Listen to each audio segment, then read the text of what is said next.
Hello everyone and welcome to Lakeside on this very windy day today. I hope you're alright wherever you are with this windy weather. Okay, so this will be my last video for a couple of weeks now because, as I said to you on the last video, I've got my 70th birthday approaching, and we're going to be doing things over the next couple of weeks, so there won't be any chance of me to get up here to do anything really, and especially make videos. So I thought I'd just show you what I've done so far since the last update, and it's primarily around this section of the layout where the retaining walls are and the start of the Fuller car system. So as you can see, I've got the Derby Lightweight just poking its head out from the storage yard. And in the background you can see the retaining walls, which I've now weathered, and I've put some foliage up along the top and also on the base, and given the retaining walls some weathering all the way along. And if we go up, so I've got foliage at the bottom and the top and on the ledges where there's a few weeds growing. I've got calcium from water drip marks coming down from the brickwork. Weathered the upper top sections of the alcoves with grime really, and there's some kind of dead weeds and bushes in there. And then we go along, and then we start the embankment area, which you've seen before but not without the foliage.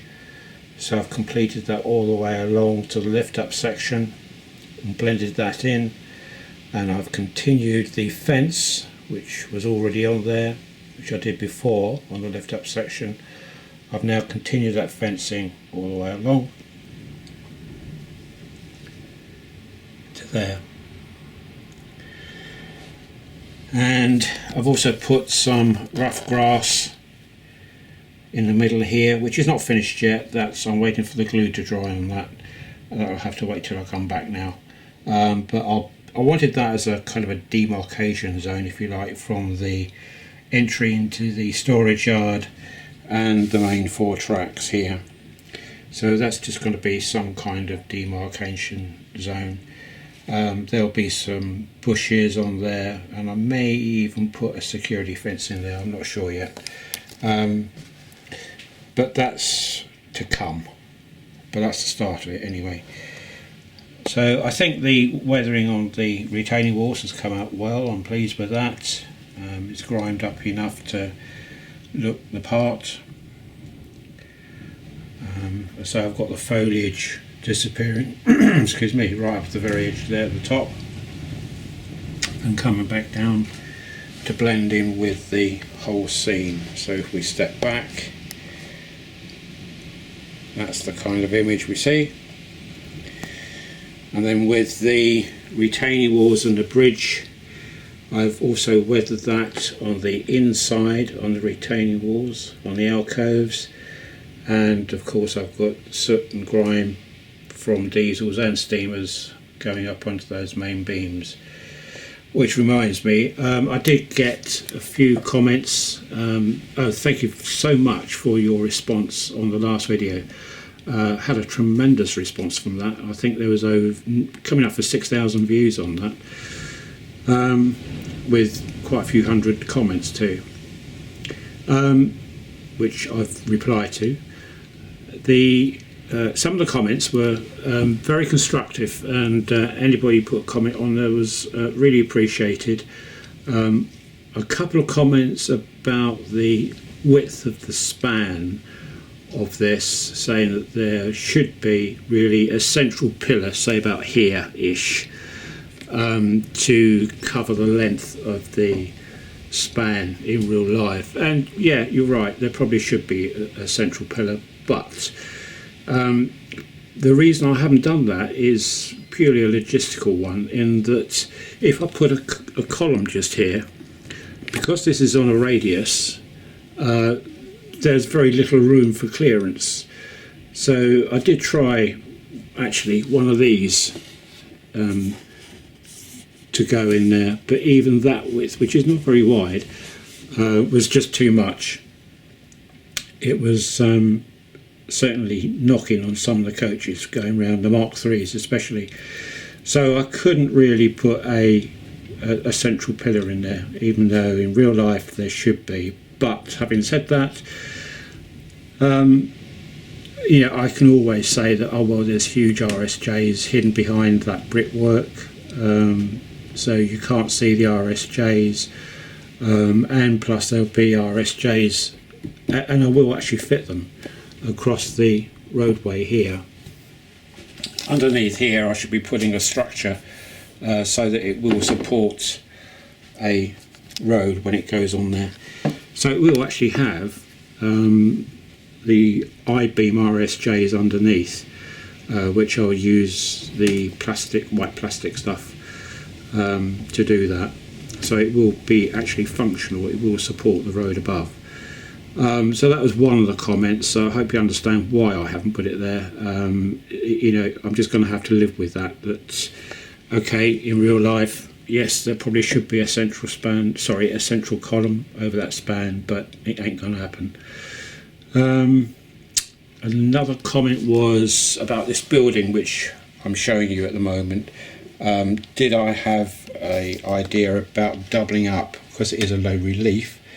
I could double up and make another one to come out here. Well, yes, I could, but that's not the building which is going to appear there.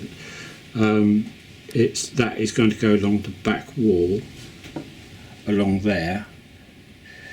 So there's no need to make that a full-blown size building. What I'm going to have there is a multi-storey car park, which I mentioned before. And I did a Google of, I was thinking of scratch building one, but I thought, well, first of all, I'll just see if there is one available, and sure enough, good old modelrailwayscenery.com have got one. So I'm going to make one up and see what it comes out like, and I think that will fit in perfectly there. And to give you an idea, this was where I got this kind of idea was from several photographs I googled, and it shows a building right on the edge like that with a barrier just along here, and this is the photograph.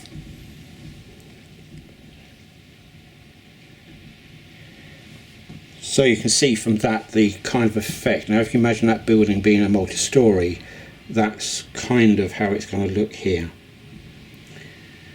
Okay, and round the side here I have also weathered, and you can see the weathering probably a bit better there on the internal arches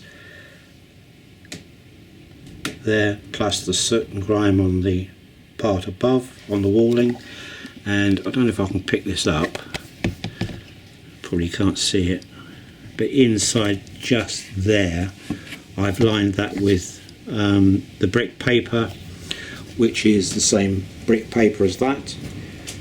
So as a track cam is going through here, it should, I think you might be able to pick it up there, you should be able to see the detail here. Now over on both walls, that wall and this wall, I shall be putting graffiti, and I will also be treating the bottom of the walls in a very similar way to what I have here, less the weeds. It'll probably be just a few tufts of grass, not so much as that because obviously there's no light in there, so there'll just be a few tufts of grass just running along the bottom edge of that. But it'll be mainly plain, to be honest. Just, I say, very, very few bits of grass, mainly dead looking grass.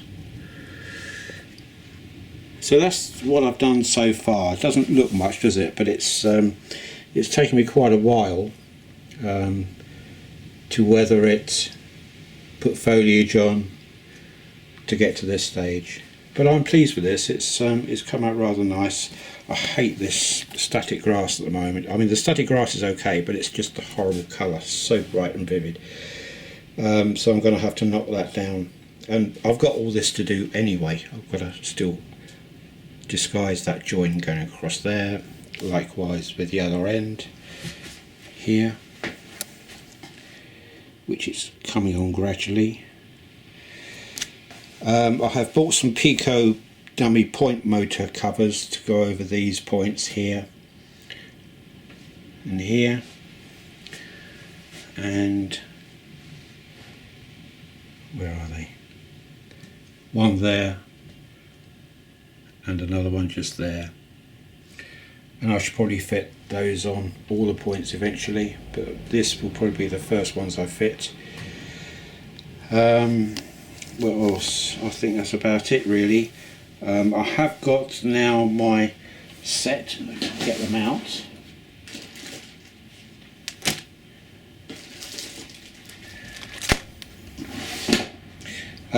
I've got another set of signals from the US along with the timer to change them, which is exactly the same as what I have here. So they're the same set. So that's the distance signal, and then up here, as you know, I've got the home signal here.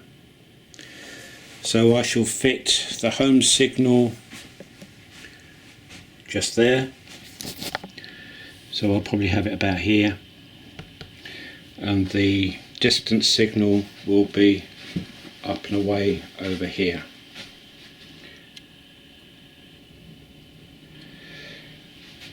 Right, this end, as you can see, I have been playing around with the retaining walls, and another comment was that it's a shame that on that one I wouldn't have enough room to have some kind of market scene, which I like the sound of. I like to see a market scene, so thanks to Bob on that.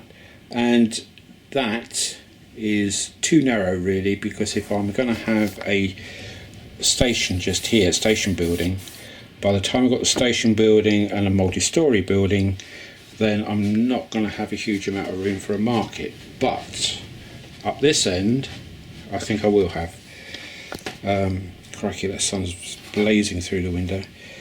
I think I will have. And so here you can see the kind of rough outline of what I'm planning. So if I put that on the end, you'll have to imagine that's curving round rather than being straight like that.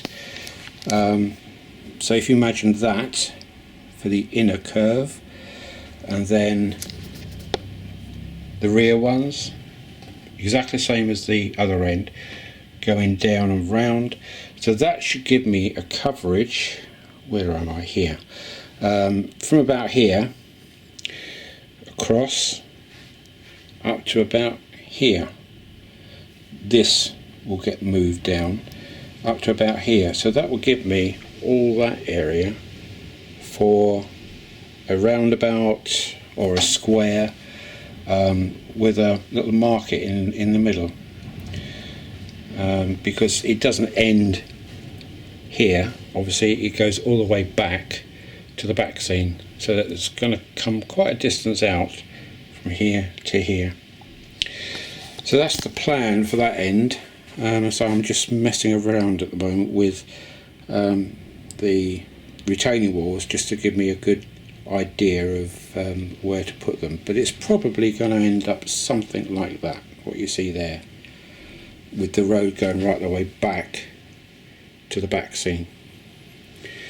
And I think that will give me a nice area. I won't have any buildings this side, so that should give me a nice area for a square where I can fit some stalls for the market on it, and obviously with people milling around and so forth. And that's it really. I have received something else, bear with me. So they are the signals, as I said, and that is the timer. I've also received from Kevin over at Penwithers these, which are tiny rare earth magnets. Now what he's done, he's fitted one of those to, if I can show you on here, see if I can keep it in focus. On the bottom of that shoe there, you can see that little black magnet, and that is what contacts with the wire, which is going to be hidden under the road, and that really is what steers the vehicle in the path of the wire. And what he's done, he's added one of those rare earth magnets to the top, where's my car, to the top of that magnet there, because he found that in certain cases the vehicle would lose direction trying to track the wire underneath. But his is slightly different because he's got inclines on his, so, and that's where it was losing its way, if you like. Mine will be flat, but he said one of the advantages was that it does actually, because the magnet is that much stronger, it does actually slow the vehicle down slightly. And as we all know, the Faller car systems are great, but there is no proper, on the non-digital versions anyway, like this one, there is no proper control. You switch it on, put it on, and off it goes. So when it stops and starts, it's a stop and a start. It doesn't slow down or accelerate, it just stops and starts. Oh, excuse me. But the speed is sometimes a little bit too fast, I think, on some of these. But yeah, we'll see how it goes. I'll just stick one of those magnets on, like Kevin has done, and see how it goes. I may not need it, I don't know, but I won't know that until obviously I've got the wire on and I've tried it out. But all for the future anyway. So I've got them if I need them. So that, my friends, is about it for a couple of weeks. Thank you all for carrying on supporting me. This has been great fun, this layout. I am just so enjoying building this, I really am. It's just so nice to build this. I don't know why. It's just coming on leaps and bounds, and I'm just thoroughly enjoying myself. And I think perhaps what I might do is in the future, not too distant future, probably when I come back, is to finish off that area there, because that's going to take no time at all, and then from there right the way through to there will be finished. As regards that side of the track anyway, obviously I've got this side of the track to do, but from that side of the track that will all be finished, which would be a fantastic leap forward. So there we go. So I'll say goodbye for now, and I'll speak to you again in a couple of weeks time, I would think. So whatever you're doing, enjoy yourself, and drive safe and have a great time. Okay, so bye for now. Bye.